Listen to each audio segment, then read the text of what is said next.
What's going on, y'all? It's your boy Irv, and you tuned in to another edition of the Fresh Squeeze of the Week. What's going on, brother? You know, just Roddy waves, brother. Oh, man. You know what I'm saying? Just out here fucking cruising the streets, man. Dropping albums, you know? Fucking. You know, I dropped some shit, man. It's called Welcome to Hell. You know what I'm saying? It's cool. I see that you got that nice chain on you, man. That's a nice piece right there, brother. Yeah, I got it in Colombia. Ooh, that's where all the good shit's at, man. True. What's going on, y'all? It's your boy Irvin, and I'm sitting here with my man, 818's very own, TrewxUno.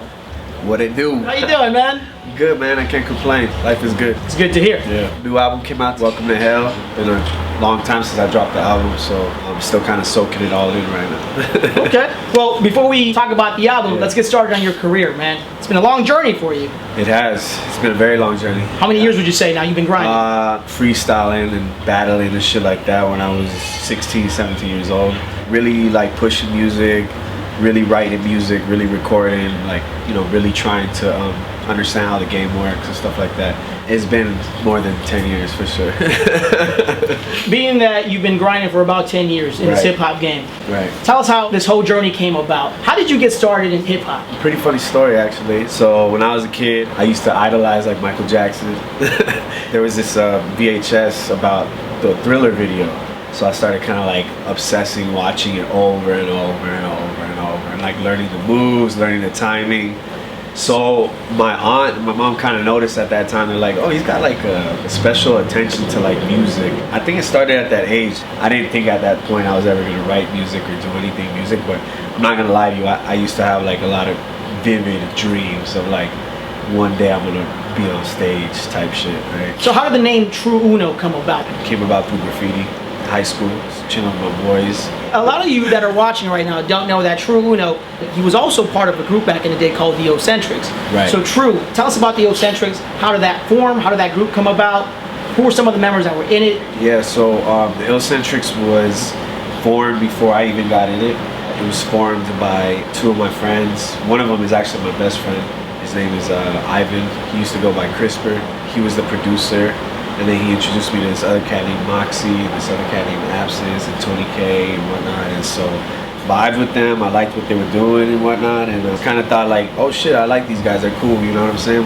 We just smoke blunts and like freestyle. My boy CRISPR was like, yo, just try it out. Like, I think it'll be a good challenge for you too. You know, you guys could push each other. People like caught wind of what we were doing. They were like, yo, you guys want to perform? All right. We never actually took the time to sit and like construct the album. You were with Illcentrics for a good couple of years. How long would you say that group lasted, and how long were you in that group, and what made you want to go your own way? So yeah, I was with Illcentrics for a bit. I would say that group lasted about 2 to 3 years.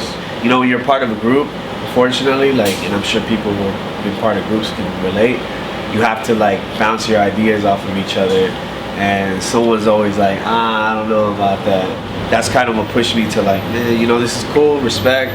Like, you guys are my homies. And it was just like lack of motivation, I would say, too. You know, not particularly on anyone specifically, but as a group in general, I caught myself at times wanting to work more than others. And so that's when I kind of was like, shit, bro, might be a sign like I need to just kind of venture out. And then I started working with different artists like on my own. And, you know, I'm one of those people, like, if you show love, I'm gonna show love back. You know? I know you're a big wrestling fan, man. I am. Tell me about that. Well, I mean, that started also at a young age. Ultimate Warrior, Roddy Piper, which I got to meet. Okay. Before he passed away. Rest in peace, yeah. I used to work at CVS. I was a cashier at a CVS on Ventura Boulevard and Laurel Canyon. It was a 24-hour CVS. I hated that motherfucking job. But the only dope part of that job was that since I worked night shift, you pretty much got to see everybody kind of stroll into the store, right? Yeah, they would come in to the store, and so I would see Roddy go to the pharmacy a lot. I noticed him, and I was just like, oh shit, that's Roddy right there. Damn, I gotta say what's up, bro. Like, dude, I have to say that that man was one of the most genuine people I've ever met in my life. When he came to the register, he's like, how you doing, man? And I was just like, oh shit, I'm like, I'm good, how are you? He's like, I'm doing all right, you know? And I was just like, man, it's an honor to meet you. He's like, you don't know who I am? I was like, yeah, dude, I know who you are. Nah. He's like, you don't know who I am. I was like, I know who you are. Roddy Piper. He's like, God bless you, man. I told him, I've seen you come in here multiple times while I'm working. This is the first time I had the courage to say what's up to you. He's like, Louis. And I was like, you call me Louis. He's like, all right, Louis, I'll catch you around. I never saw him again. Rest in peace. Rest in peace to Roddy Piper, man. Legendary figure, a WWE Hall of Famer. This project that you just recently dropped. Right. Had a wrestler behind it. You got the co-sign from one of the most extreme figures in wrestling.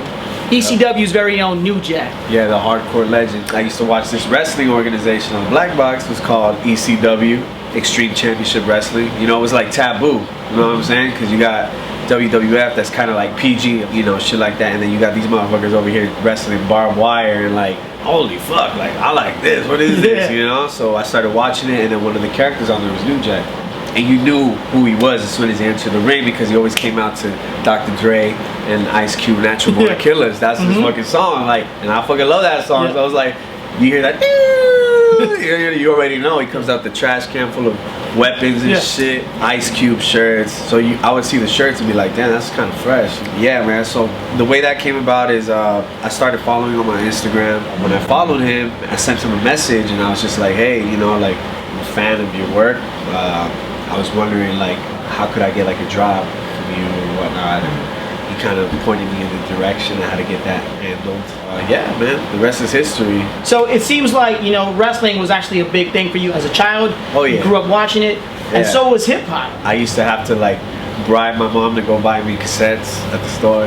The actual first cassette that I owned, hip hop wise, was Above the Rim, and I bought it because it had Regulate by Warren G and Nate Dogg, rest in peace. My biggest inspiration growing up was Tupac. But I think for me, it's more so I could kind of relate to what he was talking about, because, you know, I came from like a single mother home, and, you know, like seeing some shit, been through some shit with my pops and my mom and my dad. So hearing those tracks, I'd be like, damn, it was like, I felt like he was like speaking to me, right? You know what I'm saying? Which I'm sure a lot of kids from my, you know, our generation kind of relate to that. Yeah. True, I actually wanted to talk to you about your life in general. You mentioned your mom and your upbringing. Tell us more about that. Where's your family from? So my mom is from Nicaragua, and my dad is from Colombia.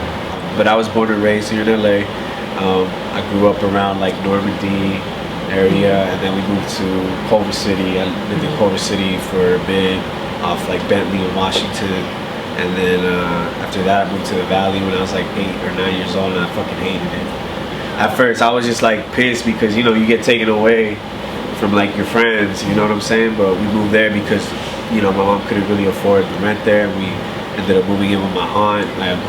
We moved into this trailer park where I ended up growing up. I grew up in this trailer park in North Hollywood, off Lancashire, and so yeah, it all worked out after that, I guess. So True, obviously it's been a long journey. You've done a lot in hip hop, whether it's being part of a group or doing your thing solo. How many albums would you say you've released now? 3. This is my 3rd album. What's the name of the album for those that don't know yet? Who are some of the names behind this project as well? Yeah, so this album is called Welcome to Hell. It's my 3rd album. It's my first album in 7 years. I took a break. I was kind of done with music for a little bit. Luckily, I had the blessing of crossing paths again with my brother Zach. Zach Acosta. He's a Grammy award-winning engineer / producer. He's worked on some stuff for Tyler the Creator. He was on the Igor album. He was also on Roddy Ricch's album as well. So shout out to Zachary Acosta, or Zach Acosta. The dopest project that he's been on is mine. That's it. Straight up. You know, we threw our hats down and we're like, here bro, you flip a car, you flip a car, like let's see who strikes first and let's just build off this shit. How many tracks would you say you have on this project? I have 11 songs on the project. We recorded more, but out of those 11 I decided which ones I liked the most, which ones felt like they went with the theme of the project and whatnot. What inspired the name for the project? Skateboarding. This skateboarding company called Toy Machine. I'm familiar with them. Yeah, they had like a big devil. It was like an iconic, like simple sketch, right? But their skate video was the hardest shit to hit the fucking scene, like at the time, because they were the first skate video to have a bail section.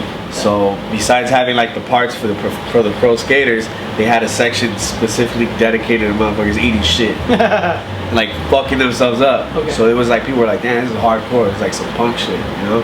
the video was called Welcome to Hell. And so I kind of like, along the process, I was just like, bro, that shit, like, it just kept ringing in my head, like, Welcome to Hell, Welcome to Hell. I started watching like old skate videos again. It actually makes sense with the music and with the current time that we're living in.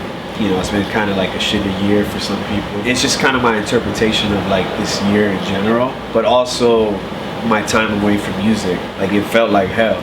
During that time frame that you were away, what made you want to come back? I just didn't want to be at home like chilling like a bitter ass dude, man. I didn't want to be that person, bro. So Trew, in regards to this project, what would make people want to go out and listen to your project, your album? Why should they listen to your album, and why should they listen to you as an artist? Can I be 100% honest? Absolutely. Can I look at the camera when I say this? Yeah. Look at the camera. Tell me why. You don't have to. You don't have to. You don't owe me shit. I don't owe you shit. But if you want to go listen to it because you enjoy raw music, you enjoy somebody who's humble out here just doing what they love, then you'll enjoy it. But truthfully, you don't have to listen to my shit, and I won't get mad, because you know what? Like, I do music because I love it. I'm over that whole likes, views shit. Like, that's for y'all. That's for the birds, bro. That's for the clout chasers. I'm out here as a real MC. People know me, bro. Like, on stage, they see what I'm about. You know what I'm saying? I've killed fucking stages, bro. People like seen it. I don't need to say anything else. It's really like, I did, like, think about it, bro. It's my first album in 7 years. I didn't need to do another album. For what, right? For me. And for the people who still show love. Mainly for the people who show love, my family, my friends, supporters I've never met from different countries who message me, Trew, when you drop in something, like, I have to translate what they're saying. Yeah. You feel me? Like, I was kind of like, damn, bro, like, obviously some people still care. So let's just rock it out. Let's see what happens. Like, just be creative with it. But nobody owes me anything. You don't have to listen to it. But if you like raw shit, you like some shit that'll get you pumped up to go to the gym, like some shit to fucking throw someone through a table. You feel me? That's a very authentic answer from the truest man out here, no pun intended. And Trew, where can everybody find you on social media for those that are interested in wanting to follow you, and for those that actually want to hear your music online, where can they go and hear that? You can check it out on Spotify, Apple Music, Tidal, anywhere that digital music's available. Just look up Trew, TrewUno. You know what I'm saying? You'll find the album. You'll find my other work there as well. You have an Instagram? I do. I have an Instagram. It's at TrewxUno. So Trew, any final words, man, for any upcoming artists that are actually coming up, pursuing a career just like you? If you had any advice for them, what would you tell them? Believe in yourself. Go what you got. Be around people who uplift you and believe in you and like want to see you genuinely win, because you're gonna come across a lot of people who just gas you up and say shit. And honestly, like, if there's one thing I learned, it's just be you, man. Just do what the fuck you like to do. At the end of the day, like, people like authentic people. Nobody likes a fake motherfucker, you know? Like, if you're dope, you're dope, and if you're not, stop rapping. Plain and simple. That's it. So Trew, it was a pleasure seeing you, brother. It's been a long time. Shout out to my mom, shout out to my pops, and shout out to Zach. Without Zach, this project wouldn't have been able to come to life. He came at a point where I was very low, like, didn't want to do music no more, and he motivated me. He lit that fire into my ass that I needed, bro. So shout out to Zach. Big ups to Zachary Acosta, the Grammy award-winning recording engineer, and y'all make sure y'all fuck with TrewxUno and listen to the new album, man. Yeah. This is New Jack, the original gangster, the real motherfucker from ECW. Rockin' with my boy TrewxUno. Please believe it. Please believe it.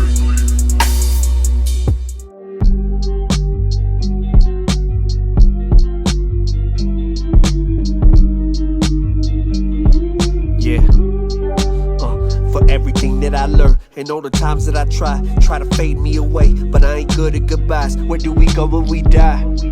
Yeah, where do we go when we die? For all the years I got stepped on and pushed to the side, they wanna get in my head, but I ain't wanna comply. Where do we go when we die? Tell me, where do we go when we die? Yeah, they want us all to cooperate. We dying at higher rates. The ICMPD don't serve, they annihilate. No wonder we violate and loot like a dying day, cause literally a fix-it ticket could be a dying day. Shit getting crazy, taking all of our babies, locked away in a cage like a creature with rabies. Look at all of the faces of all the mothers who don't know. They thought this was the land of the free, now there's no hope. Everything that I learned and all the times that I try to fade me away, but I ain't good at goodbyes. Where do we go when we die? Yeah, where do we go when we die? For all them years I got stepped on and pushed to the side. They wanna get in my head, but I ain't wanna comply. Where do we go when we die? Tell me, where do we go when we die? Yeah. They said it was over. Hard to gain traction when you don't fit the quota. And what's the point of rapping if you ain't gonna blow up?